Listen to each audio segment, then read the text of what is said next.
Assalamualaikum warahmatullahi wabarakatuh. Hamdan wa syukran lillah, wassalatan wassalaman ala rasulillah wa ala alihi wa sahbihi wa mawala.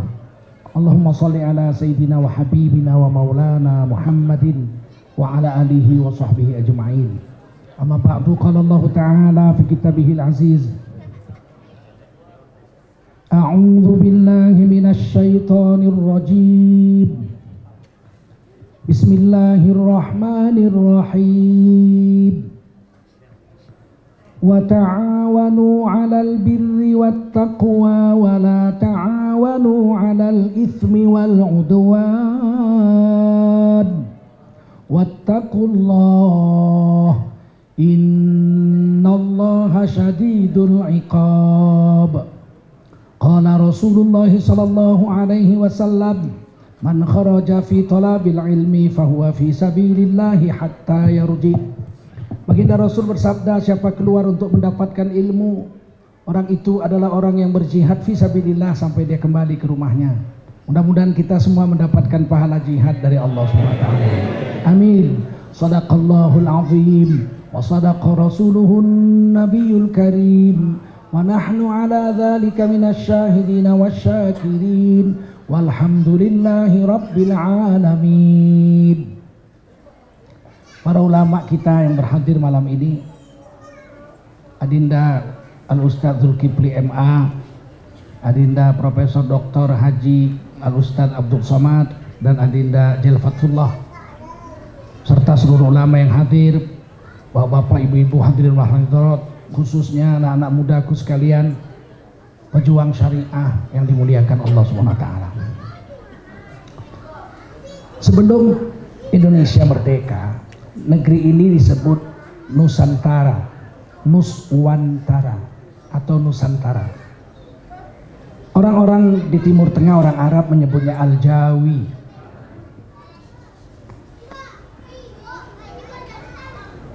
Para sahabat Nabi menyebutnya Sumudra. Dari Sumudra ini berubah jadi Sumatera, Sumatera, Sumatera, Sumatera. Satu kuburan sahabat Nabi ada di Barus, Tapanuli di tengah Sumatera Utara, namanya Syekh Mahmud. Kemungkinan besar anak Abdullah bin Mas'ud radhiyallahu anhu, sebab anak beliau itu pergi dakwah ke Sumudra 27 tahun tidak pernah pulang, wafat di sini. Wafatnya tahun 44 Hijriah, di zaman Muawiyah bin Abi Sufyan radhiyallahu anhu jadi khalifah.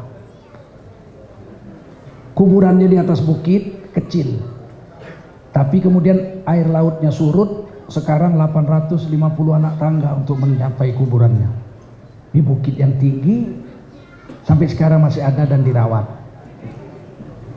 Di bawahnya ada kuburan kuno juga, wafat tahun 48 Hijriah, namanya Syekh Rukunuddin.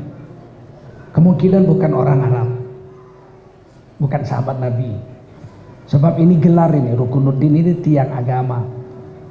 Mungkin orang asli situ yang masuk Islam, tapi umurnya wafat tahun 48 Hijriah itu 102 tahun. Kalau diukur dengan ukuran usia Rasulullah, lebih tua Syekh Rukunuddin dari Rasulullah SAW.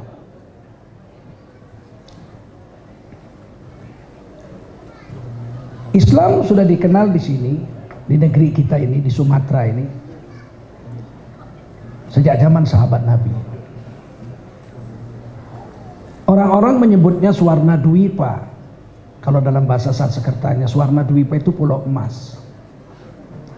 Dan diriwayatkan Nabi Sulaiman alaihissalam mengambil 400 peti emas dari pegunungan Opir, Sumatera Barat, dekat Pasaman situ. Jadi sebelum Nabi Muhammad lahir, pulau ini sudah dikenal, disebut pulau emas. Dan Fir'aun 7.000 tahun yang lalu hampir mengambil kafur dari Barus untuk memumi Fir'aun yang mati supaya mayatnya awet. Dan di dalam Quran satu-satunya mungkin bahasa Melayu adalah kafur dalam surah Ad-Dahli. Kemungkinan besar, sebab bukan bahasa Arab menurut linguistik. Artinya negeri ini sudah dikenal ribuan tahun yang lalu dan sudah mengenal Islam sejak zaman sahabat Nabi. Pada tahun 1260 di Aceh, di Gedung Lok Semawi, Aceh Utara, sudah berdiri satu kerajaan Islam. Namanya Kerajaan Samudra. Rajanya asli orang Melayu di situ, orang Aceh, namanya Merah Silu. Merah Silu meminta surat pelantikan dari Syarif Mekah. Belum ada dinasti Utsmaniyah, belum ada. Ini baru masih Bani Abbasiyah. Syarif Mekah melantik Raja Merah Silu itu menjadi sultan pertama, khalifah pertama di negeri Al-Jawi ini, negeri Nusantara. Dan namanya diganti oleh Syarif Mekah sesuai dengan nama Syarif Mekah, Malikus Saleh.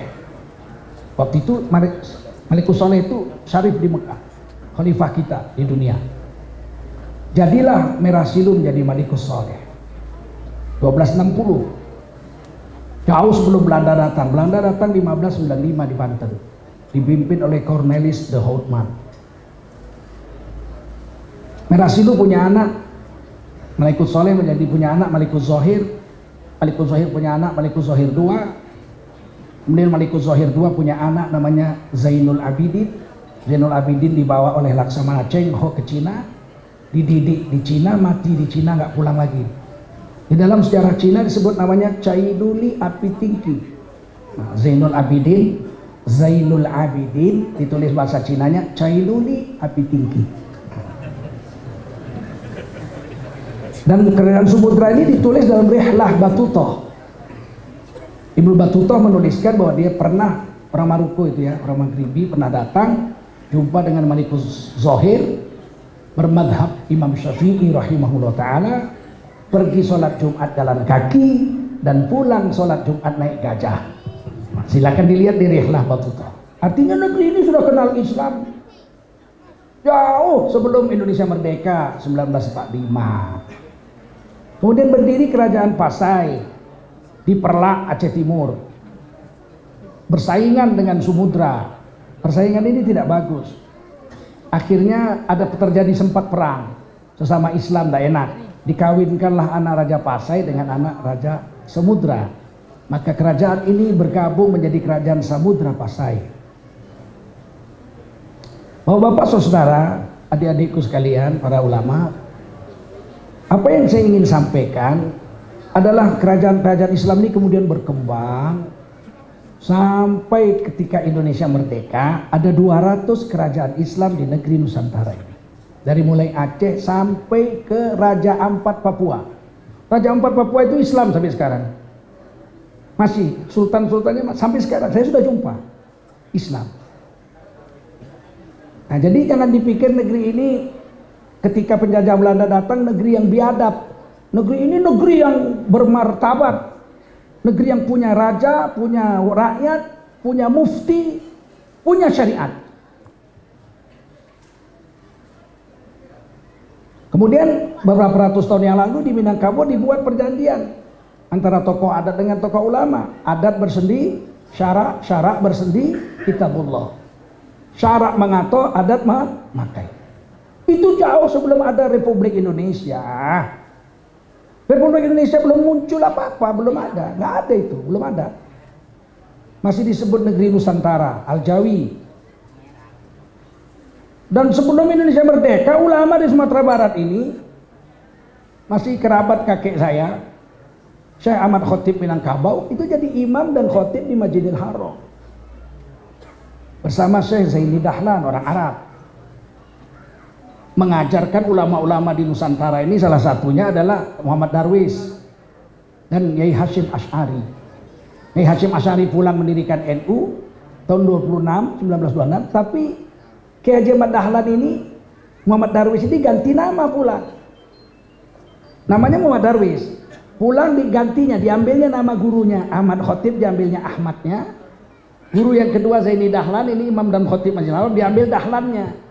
Muhammad Darwis sampai di Indonesia menjadi Kiai Haji Ahmad Dahlan itu nama gurunya. Kemudian dia mendirikan Muhammadiyah tahun 1912. Jauh sebelum NU. NU 1926. Nah, Bapak-bapak saudara, ketika memperjuangkan Indonesia merdeka, ada banyak ormas Islam berdiri. 1901 Jamiatul Khairat di Tanah Abang. 1905 Serikat Dagang Islam. 1912 Muhammadiyah. 1916 Matlaul Anwar di Jawa Barat di Banten. 1923 Persis, Persatuan Islam di Bandung. 1926 Al-Wasliyah di Sumatera Utara. 1926 juga NU di Jawa Timur. 1934 Al-Ittihadiyah. Di sini ada Persatuan Tarbiyah Islamiyah. Yang mendirikannya Inyi Canduang, Syekh Abbas, Bapak daripada Sirajuddin Abbas, Qadi Abbas di Padang Laweh. Kemudian Syekh Sa'ad Mungka dan kakek guru saya, Syekh Abdul Wahid Padang Japang Sudiki Payakumbuh. Kemudian berdiri Persatuan Ulama seluruh Aceh. Kemudian berdiri Al-Irsyad, kemudian berdiri Nahdlatul Wathon. Ini semua ormas-ormas Islam berdiri untuk memerdekakan Republik Indonesia. Dan pendirinya semua pakai jubah serban. Tidak ada yang pakai batik.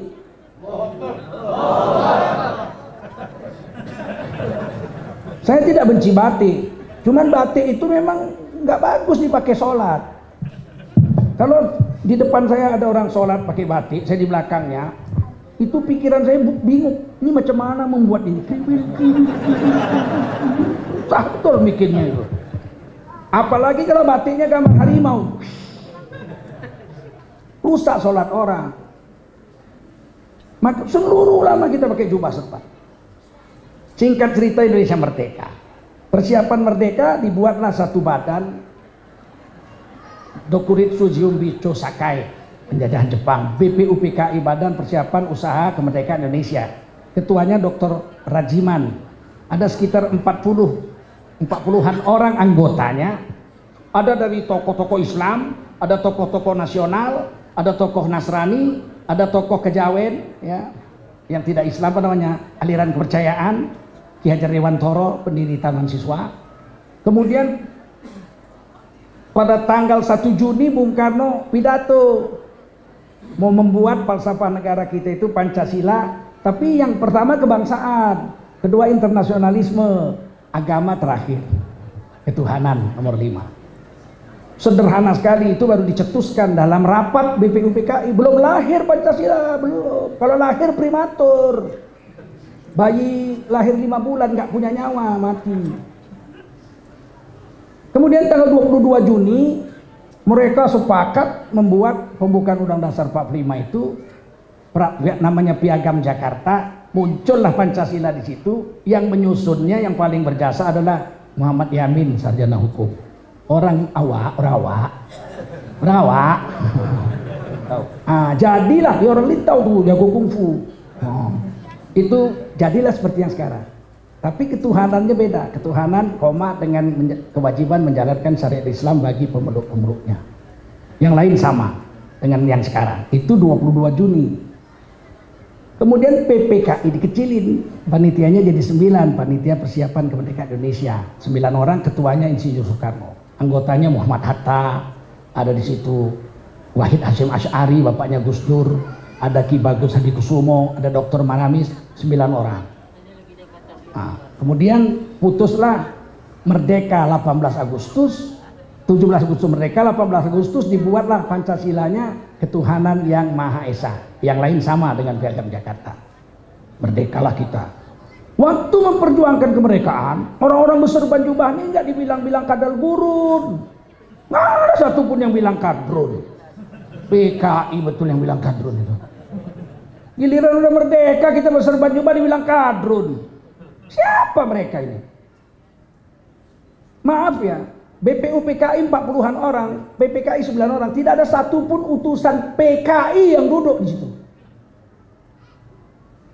Tidak ada satupun utusan PKI yang ikut untuk merumuskan kemerdekaan Republik Indonesia. PKI tidak setuju dengan Indonesia.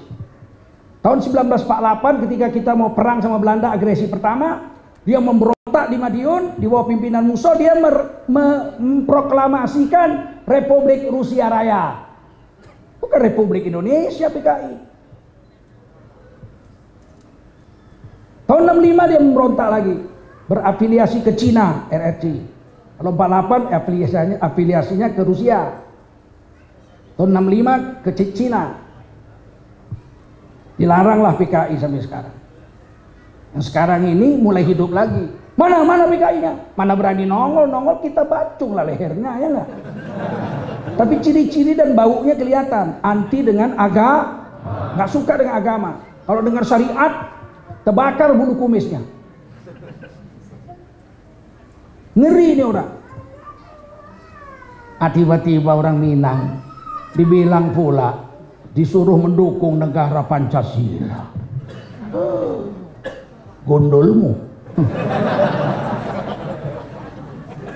Nggak ada negara Pancasila. Di mana negara Pancasila? Nggak ada. Ini NKRI, Negara Kesatuan Republik, bukan negara Pancasila ini. Dan Pancasila tidak lahir 1 Juni. Kami Majelis Ulama Indonesia menolak Pancasila yang lahir 1 Juni. Karena 1 Juni itu kebangsaan nomor 1, ketuhanan nomor 5. Yang kita terima adalah Pancasila yang lahir 18 Agustus 1945. Bukan 1 Juni. Ini penyelewengan sejarah. Tiba-tiba Pancasila mau diperas jadi Trisila. Ketuhanannya ketuhanan yang berkebudayaan. Mau kalian? Itu baru mau dibuat undang-undangnya. HIP, haluan ideologi Pancasila, baru mau dibuat. Untuk apa dibuat? Untuk menangkap ulama-ulama yang keberatan kalau dibuat ketuhanan berkebudayaan. Belum bisa ditangkap, belum ada undang-undang. Mereka sudah buat 6 tahun ini. Ketuhanan berkebudayaan itu sudah dibuatnya 6 tahun ini. Kita nggak mau, karena ketuhanan itu mesti berdasarkan syariat, Quran dan Sunnah. Mana ada ketuhanan pakai budaya? Ketuhanan itu wahyu. Budaya pemikiran orang. Bagaimana bisa ketuhanan dengan wahyu dijadikan satu? Tidak bisa. Mereka buat. 3 tahun yang lalu kurang lebih diadakan Isra dan Mi'raj di Istana Negara. Dipanggil pembaca Qurannya orang Medan, juara MTQ internasional. Bapaknya kawan saya. Diumumkan pembacaan ayat suci Al-Quran pada malam hari ini akan dibacakan oleh si Fulan bin Fulan, dosen Universitas Islam Negeri Yogyakarta, dengan membacakan surah Al-Isra ayat 1 sampai sekian dan surah An-Najm ayat 1 sampai sekian dengan membawakan langgam lagu Nusantara. Apa ini? Baca Quran Nusantara. Teringat aku Kus Plus banyak Nusantaranya itu. Di Nusantara yang indah, rumahku ding ding, engkau harus tahu. Tak ding. Wah, ini Nusantara nih. Tiba-tiba keluar pakai baju jas hitam. Mana ada Nusantara pakai jas? Gak ada orang Melayu, Minang, Teluk Blango, ya enggak? Orang Aceh, Maketup. Orang Jawa pakai belangkon, pakai basket, pakai sarung. Orang Papua pakai koteka. Mana ada orang Nusantara pakai jas? Gak ada. Tiba-tiba baca Qur'annya rupanya yang lagu Jawa. Subhanalladzi asra bi 'abdihi lailam minal masjidil haram. Kalau aku ada itu ku cabut kumisnya, betul. Menghina sekali dia dengan agama kita, betul nggak? Tadi bilang Allah, inna anzalnahu Qur'anan Arabiyya la'allakum ta'qilun. Sesungguhnya kami turunkan Quran ini pakai bahasa Arab agar kau pakai akalmu ini. Orang Quran bahasa Arab kok lagunya lagu Jawa.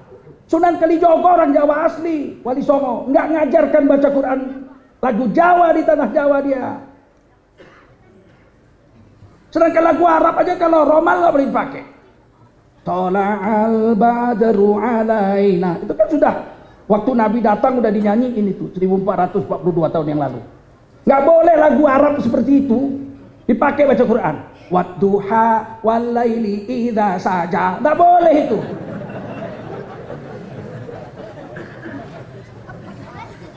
walaupun lagu Arab. Bukan enak-enak. Rasulullah membaca watini wa zaitun, indahnya luar biasa. Dalam hadis Bukhari diceritakan, kata almarhum guru saya Al-Hafidz Syekh Abdul Rauf, kemungkinan besar lagunya Nahawan. Jadi sudah ada.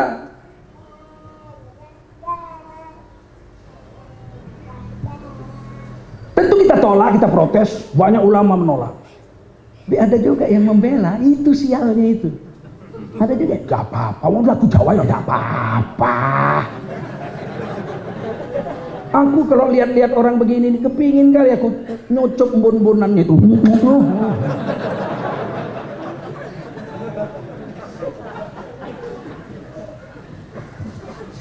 Kita protes seluruh Indonesia, dia nggak jadi buat musabaqah tilawatil Quran tingkat nasional pertama dengan lagu-lagu Nusantara, dibatalkan. Sudah diumumkan di Manado penutupan seleksi tilawatil Quran oleh Menteri Agama Lukman Hakim Saifuddin. Karena derasnya protes nggak jadi. Tapi kita yang protes nggak bisa ditangkap, nggak ada undang-undang. Ini mau dibikinkan rancangan undang-undang HIP. Siapa menolak ketuhanan berkebudayaan, kalau itu dia jadi undang-undang, ditangkap. Yang nolak ditangkap karena melanggar undang-undang. Paham, Glenn? Maka MUI seluruh Indonesia menolak. Tanda tangan 34 provinsi. NU nolak, Muhammadiyah nolak, Al-Matlaul Anwar nolak, semua nolak. Al-Wasliyah segala macam Matlaul Anwar semua nolak. Karena ini bahaya ini. Sedangkan kebudayaan aja kalau nggak cocok dengan ragam budayanya ditolak orang. Nyanyi aja lah. Nyanyi Minang tuh baru enak didengar kalau cengkoknya cengkok Minang. Percaya? Aku contohkan.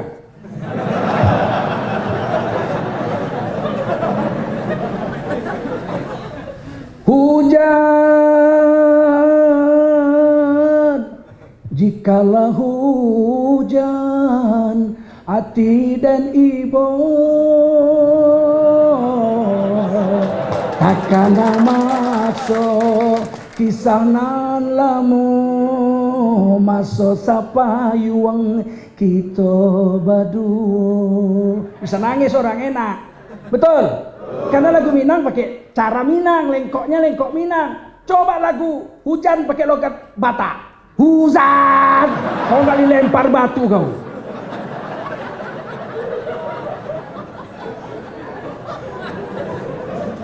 Enggak, saya cuma mau kasih contoh bahayanya ketuhanan yang berkebu.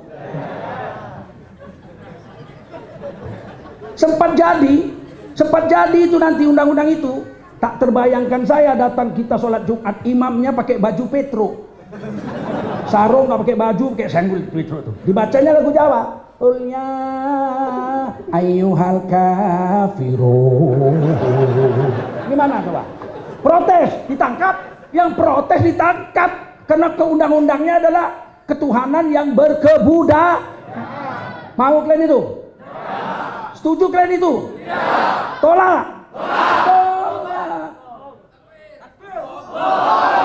Dan partai yang mengusungnya itu wajib kan kempesi di Minangkabau ini kampih sekampih-kampihnya.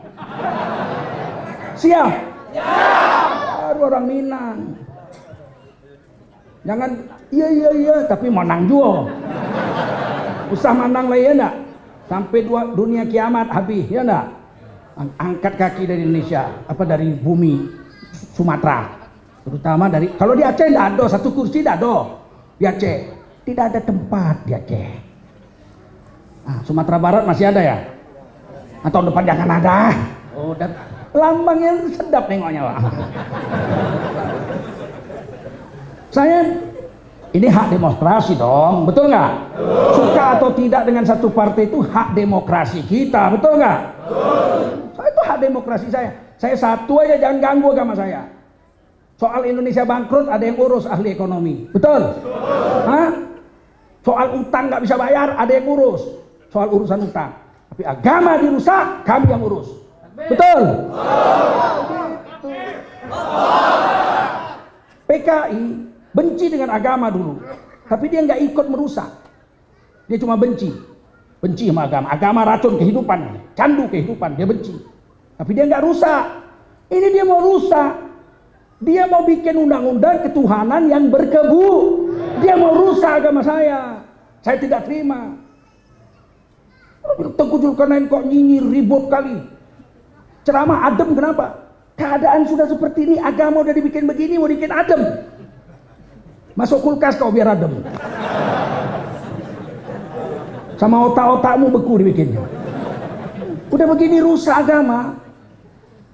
Menteri Agama berani bilang terorisme, radikalisme itu datangnya dari masjid. Dibawa oleh imam-imam yang hafiz Quran, yang good looking, tau good looking, ganteng kayak Ustadz Fatullah. Juga God looking. Ya sekarang God looking. Aku ya, seluruh dunia, bangsa apapun mengakui kalau orang jahat itu pasti wajahnya tidak good looking. Film India, misalnya banditnya Tuan Takur, betul nggak? Film koboi, banditnya itu pasti nampak bandit, tengik kali gayanya juga.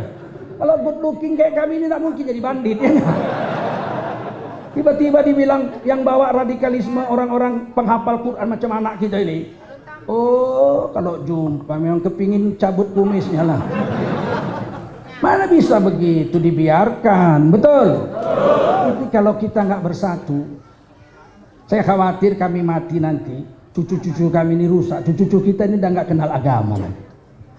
Percayalah, ini kemauan mereka. Sebab 2024 mereka tidak mau lagi ada orang-orang Islam yang duduk memegang kekuasaan di negeri ini. Sekarang aja udah ada yang berani. Minangkabau selama dipegang PKS 10 tahun hancur Minangkabau, nggak ada kemajuan. Ya bandingkanlah Minangkabau sama Jawa Tengah, mana lebih maju ya enggak? Jarang rumah di Minang nih bengkok gini. Pergi kalian ke Jawa langsung bengkok-bengkok rumah tuh. Ya aku udah jalan keliling dunia. Jangan tanya Pekanbaru, kalau Pekanbaru nggak ada rumah gobok. Medan, rumah bagus-bagus, rumah batu. Nggak ada nasi 1000 di Sumatera. 1000 tusuk gigi dia dapat. Kita nggak peduli pula dengan itu, tapi janganlah dianggap Islam itu membuat kerusakan. Paham? Jadi kalau dibilang semuanya harus Pancasila, sampai ketua BPIP berani mengatakan kalau mau jujur musuh terbesar Pancasila adalah agama. Dalam hal ini agama Islam. Berarti agama Islam dianggap musuh Pancasila. Kan bahaya itu. Sampai sekarang nggak minta maaf dan orangnya nggak dipecat. Anggota KPAI anak, dia cuma ngomong kalau laki-laki dewasa sama perempuan dewasa berenang di kolam renang sama-sama bisa hamil, dipecat.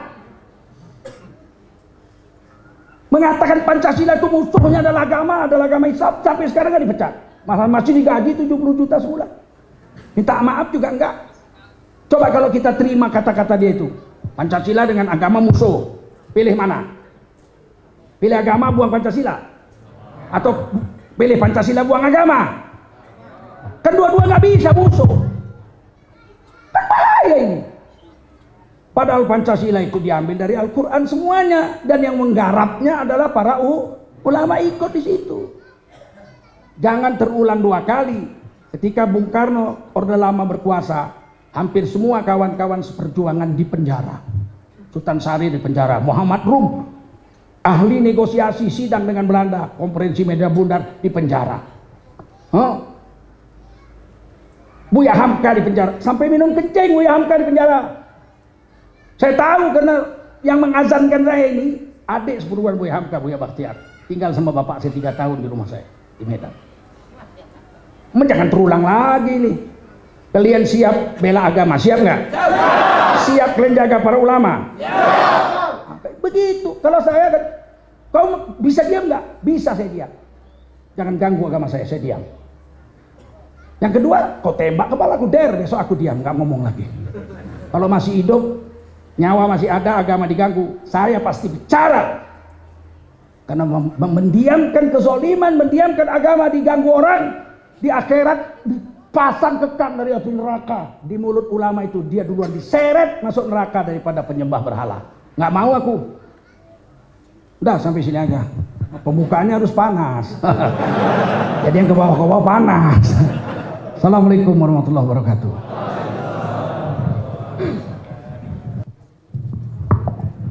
Bismillahirrahmanirrahim. Assalamualaikum warahmatullahi wabarakatuh.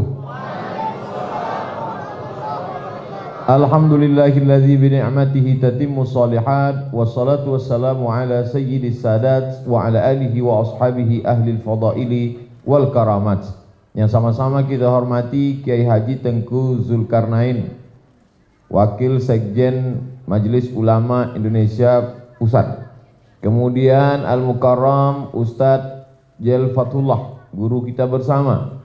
Kemudian Al-Mukarram Ustadz Zulkifli M. Ali, guru kita yang mengingatkan kita tentang akhir zaman. Banyak orang-orang bertaubat karena tausiah beliau. Mudah-mudahan kita semuanya istiqamah insyaallah. Amin ya rabbal alamin. Tadi Ustadz Tengku Zulkarnain sudah menjelaskan dari mulai zaman Fir'aun sampai balik ke zaman Fir'aun. Lalu kemudian kalau dulu itu kita dipimpin oleh orang yang punya kekuasaan, namanya kekuasaan itu sultah. Apa namanya? Sultah. Orang yang punya sultah itu disebut dengan sultan. Tapi karena orang kita payah menyebut sultan, disebutnya sultan. Sama dengan syaiton jadi setan. Itu sama tuh, sama-sama huruf to. Nah, lalu kemudian ketika sultan ini dilucut, dihabisi kekuasaannya, disebut dengan revolusi sosial. Walaupun sebetulnya itu tidak tepat disebut dengan revolusi sosial. Yang tepat adalah tragedi sosial, bukan revolusi sosial. Dihasutlah rakyat ini untuk mengambil kekuasaan para sultan itu. Akhirnya sultan-sultan dari mulai Sultan Aceh turun ke bawah Sultan Langkat, turun ke bawah lagi Sultan Delhi, turun ke bawah lagi Sultan Serdang, turun lagi ke bawah Sultan Asahan, turun lagi ke bawah Sultan Siak, turun lagi ke bawah Sultan Pelelawan, turun lagi ke bawah Sultan Jambi, lalu kemudian ke kiri di bumi Minangkabau juga dipimpin oleh sultan, lalu kemudian habislah sultan.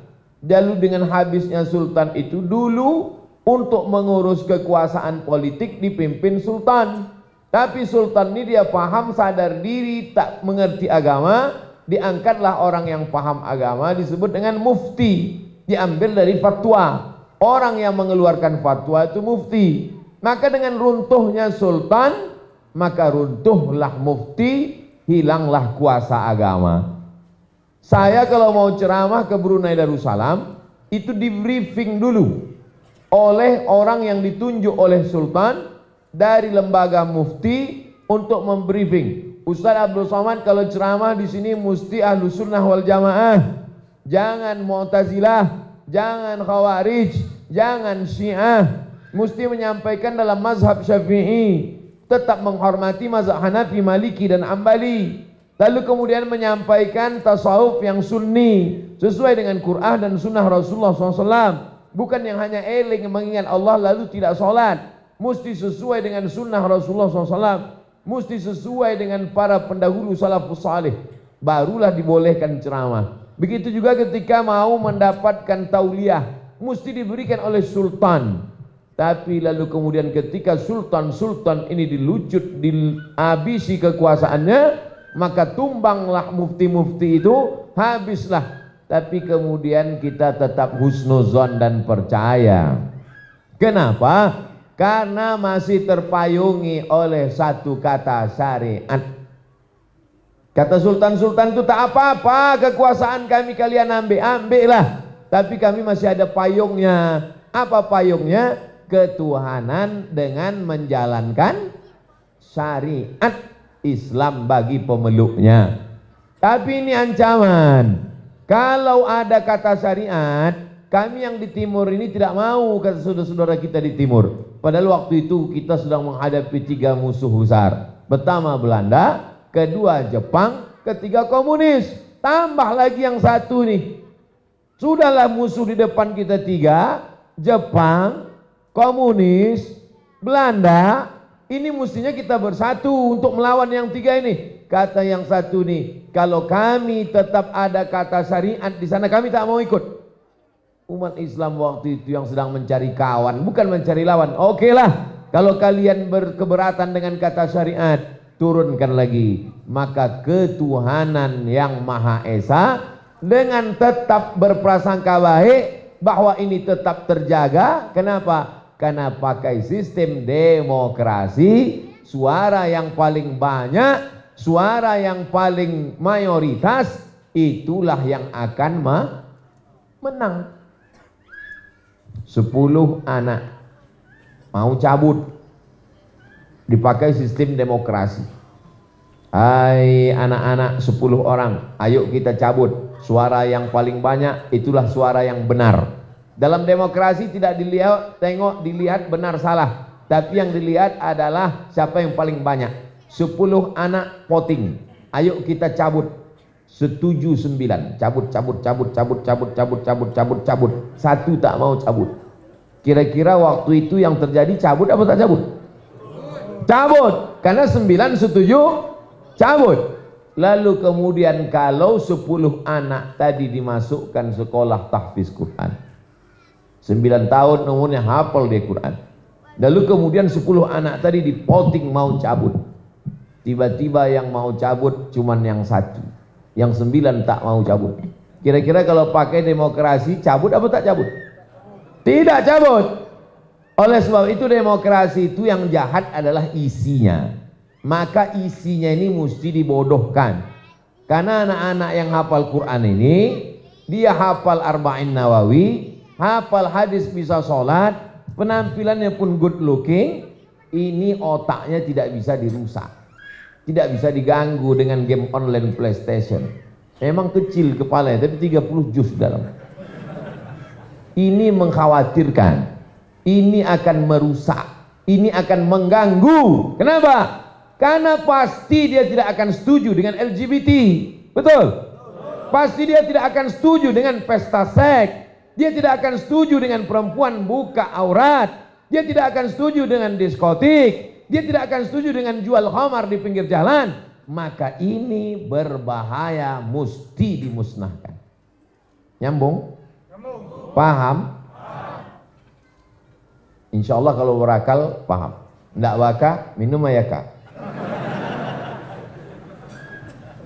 Jadi orang yang bingung itu, mengapalah orang berpenampilan bagus, ganteng, orang yang pakai pakaian bersih, suci, rajin sholat ke masjid, mengapa dicurigai, mengapa dikatakan akan menjadi antek-antek, sarang-sarang, bibit-bibit teroris, mengapa akan dikatakan radikal? Karena memang dia ke depan berbahaya untuk kehidupan perbuatan mungkar. Karena mereka pasti akan melihat kemungkaran itu, mereka akan berteriak, mereka akan berkatakan itu mungkar. Karena mereka sudah diajarkan ayat kuntum khaira ummah, kalian adalah umat yang terbaik, ta'muruna bil ma'ruf wa tanhauna 'anil munkar. Inti daripada sholat itu apa? Sholat itu bukan sekedar takbiratul ihram, duduk, bukan. Inti daripada sholat, inna sholata tanha 'anil fahsya wal munkar. Itu yang tak mau. Silakan ramaikan masjid, silakan ramaikan majelis zikir, tapi jangan ganggu orang berbuat mungkar. Yang penting mereka tidak mengganggu kita, nggak apa-apa mereka mabuk di sana. Assalamualaikum Pak Ustadz, Pak Kiai, Tuan Guru, Buya. Yo, itu ada orang mabuk pacaran di sana, pesta seks LGBT, nggak apa-apa. Yang penting tidak mengganggu masjid kita. Yang penting kita zikir, afdhalu zikri fa'lam annahu la ilaha illallah. Sebulan kemudian datang laporan, Buya, yo, mereka sudah mulai mendekat Buya. Nggak apa-apa, yang penting mereka tak mengganggu masjid kita. Setahun, 2 tahun, 5 tahun, 10 tahun, Buya, masjid kita sudah dikepung mereka mau ambil, barulah kita ribut. Terlambat. Oleh sebab itu, apa yang kita lakukan malam ini tadi, pembagian piala, penghargaan piagam juara tahfiz Quran, pembagian piala, piagam, penghargaan, ceramah, tausiah, khutbah, inilah yang akan mengisi masjid kita 20-30 tahun yang akan datang. Allahu Akbar. Dipoto mereka tadi, dicetak fotonya, ditempel di dinding. Mereka akan jadi kepala rumah tangga, akan menjadi imam, akan menjadi khatib. Anak cucu mereka akan melihat, aku ayah, abah, apa ini? Ikulah gambar abah 30 tahunan lalu di Masjid apa? Masjid Nurul Huda. Di mana Ustaz tu gini? Lah matilah. Ustaz yang berfoto membagi tadi, Ustaz Abdul Somad yang berfoto membagi tadi. Tapi insya Allah itulah amal yang mengalir. Kita mati selesai tamat, tapi dunia ini tak selesai. Apa yang kita tanam malam ini, apa yang kita ajarkan untuk mereka, apa yang kita buatkan lomba musabaqah, apa yang kita tampilkan, itulah yang akan mengalir ke makam kita. Maka yang kita terima hari ini adalah perjuangan dari Inyak Canduang, perjuangan dari Syekh Sulaiman Ar-Rasuli, perjuangan dari Syekh Ibrahim Musa Parabek, perjuangan dari perjuangan dari Inyak Jaho, perjuangan dari Buya Haji Abdul Malik Karim Amrullah, perjuangan dari Kiai Haji Sirajuddin Abbas, perjuangan mereka dululah. Maka kita sekarang ini masih bertauhidkan la ilaha illallah Muhammadur Rasulullah. Jadi kalau hari ko Abdul Somad ceramah di bumi Minangkabau, maka yang dihadapi kok bukan jamaah Ustaz Abdul Somad. Iko adalah jamaah inya-inya, jamaah ulama-ulama awak nan dulu berhasil, yang mereka tanam, mereka siram, mereka jaga, mereka pelihara, berbunga dia. Bunganya itulah yang sekarang hadir. Jamaah kita adalah 20-30 tahun akan datang. Oleh sebab itu keberhasilan bukan sekarang. Jangan mau dipuji disanjung-sanjung dulu. Karena ini adalah jamaah buah dari yang ditanam mereka dulu. Bumi Minangkabau tidak hanya mengeluarkan makanan yang lezat, tidak hanya mengeluarkan kelapa, santan, rendang, cubada, urang barale, tapi juga mengeluarkan para alim ulama sampai hari ini. Jadi kenapa kami dikawal sebelah kanan Ustadz Zulkifli M. Ali, sebelah kiri Ustadz Jelfatullah, untuk menunjukkan bahwa Abdul Somad datang bukan petantang petenteng dari Pekanbaru, dari Riau, ndak. Iko nan duo ko udah-udah ambo datang ke Mesir. Ustadz Zulkifli M. Ali sudah pindah ke Libya tahun 96. 2 tahunnya lah sampai di Libya, baru ambo tibo 98 ke Mesir. Jadi jauh sebenarnya, memanggil datuk ambo ke Ustadz Zulkifli. Kalau secara keilmuan ambo basuh dengan Ustadz Jel. Lalu kemudian sampailah ambo di mama ceramah itu, memang ambo menanyo ke senior-senior dulu. Ke Aceh ambo ceramah, ambo tanya senior dulu. Di situ ada Tengku Fadil Rahmi, itu 2 tahun senior ambo. Pergi ke Medan, ambo tanya dulu Ustadz Tengku Zulkarnain yang tahu seluk-beluk Medan. Ambo pergi ke Jambi, Ustadz Dahrizal Dahlan LC, nyo senior. Sebab sahibud dar a'lamu bidarihi, nan punya rumah, tuan rumah lebih tahu apa isi rumahnya. Apalagi kini banyak di situ jebakan-jebakan Batman. Ndak hati-hati awak, karena ya awak.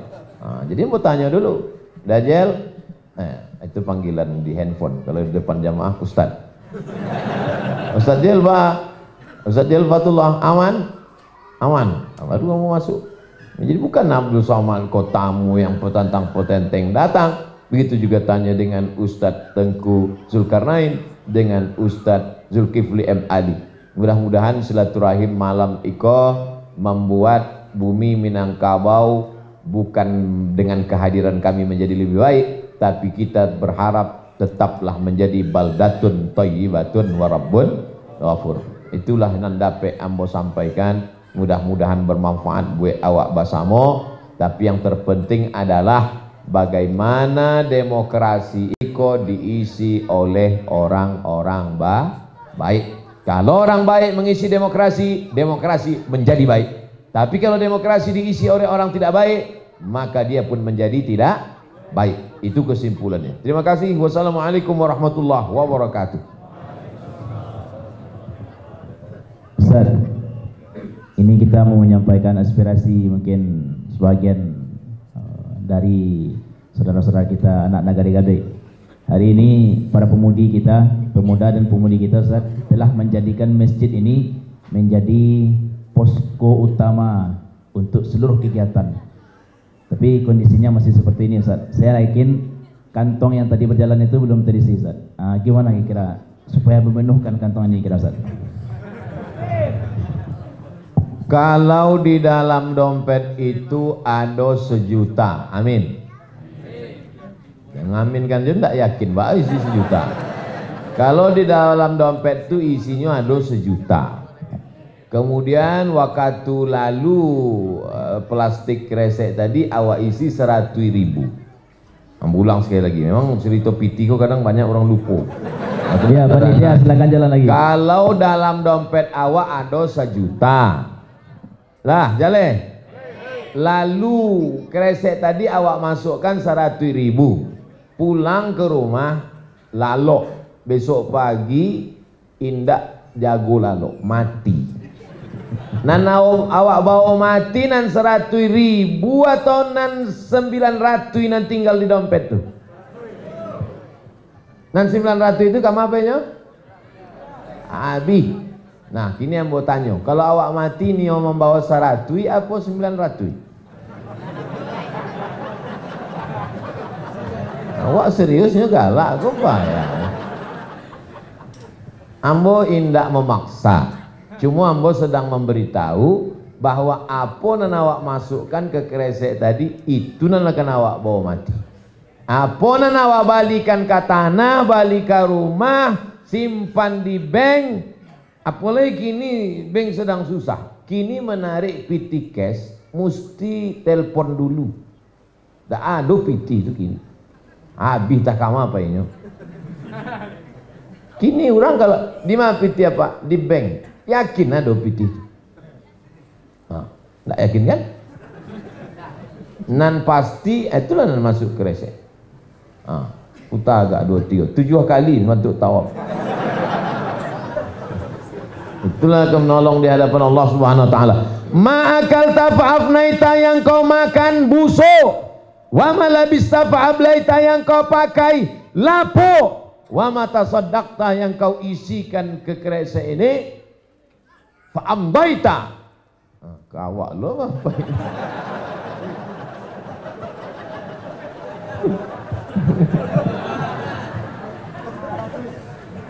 Yang paling banyak Ustaz.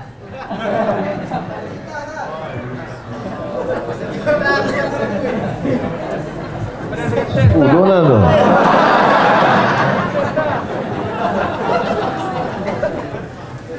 Ikhlas. Semuanya Ustaz.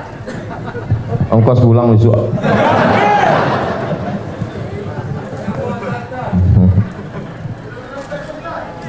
Nah, kok itu hebatnya kalau sedekah di Bukit Tinggi, nampaknya dari luar, bantu akuarium. Itulah yang akan awak bawa mati, ya. Balikan ke kerikil, balikan untuk WC itu. Oleh sebab itu maka Mas Haji kau tidak akan tamuet, bantu. Banyak orang tagak tak dapat duduk. Insya-Allah, ikut tiap malam bantu ikut. Semoga insya-Allah Ustaz. Insya-Allah, amin ya rabbal alamin. Sianan dulu menyumbang untuk tiang kau tak tahu. Sianan membali kayu-kayu atau kau tak tahu. Sianan membali lampu tak. Tapi malaikat tidak pernah lupa tiap hari, tiap malam, patang, subuh, pagi, sore, malam mengalir pahala. Lapang barzahnya, terang benderang kuburnya. Oleh sebab itu jangan pernah menyimpan harta, karena harta itu akan tinggal diambil ahli waris. Iya kalau ahli waris awak anak penghafal Quran. Iya kalau ahli waris awak anak yang peduli pada agama. Kalau tidak, apaknya mati, amaknya meninggal. Padia hatinya, sedihnya, masuknya ke diskotik, sakau, matinya. Mengalir dosanya. Oleh sebab itu yang sudah memasukkan anak ke pondok pesantren, alhamdulillah. Yang belum memasukkan anak pesantren, masukkan anak ke pesantren. Yang ke sebelah kanan Payakumbuh, tempat Ustaz Zulkifli Ali. Sebelah kiri tempat Ustaz Jalfatullah. Sebelum tanggal penutupan berikut ini. Like and share. Saudara yang dimuliakan Allah Subhanahu wa taala, hidup kau singkat. Hidup ini singkat. Buya-buya awak dulu, ulama-ulama awak dulu. Nama besar. Bara orang Minangkabau nan kayo rayo nan hebat yang konglomerat mati, meninggal dunia. Tapi masjid yang nyo bangun, pondok pesantren nyo tagakkan, tanah yang nyo wakafkan, itulah yang kekal abadi. Rumah gadang, rumah besar, rumah mewah, habis saja. Apa nama kecekkan ni? Yo apa tidak? Nah, kalau memang yo isilah plastik tadi.